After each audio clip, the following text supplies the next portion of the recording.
Bangladesh cricket দলের উদীয়মান leg spinner Rishad হোসেনকে ঘিরে বড় স্বপ্ন দেখছে দল ও ম্যানেজমেন্ট।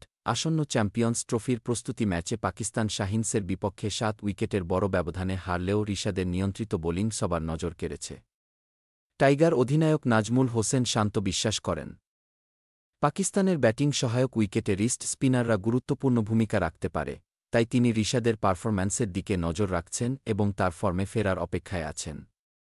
একইভাবে পেসার তানজিম সাকিবও মনে করেন, রিশাদ কেবল একজন দক্ষ লেগ স্পিনারই নন, বরং প্রয়োজনীয় সময়ে ব্যাট হাতেও দলকে ভরসা দিতে পারেন। সৌম্য সরকারের মতে, রিস্ট স্পিনাররা ম্যাচের মোড় ঘুরিয়ে দিতে সক্ষম, তাই তিনি রিশাদকে গেম চেঞ্জার হিসেবে দেখছেন। সাম্প্রতিক সময়ে তার ধারাবাহিক পারফরম্যান্স ও স্কিলের কারণে বাংলাদেশ দলের জন্য তিনি বড় সম্পদ হয়ে উঠতে পারেন।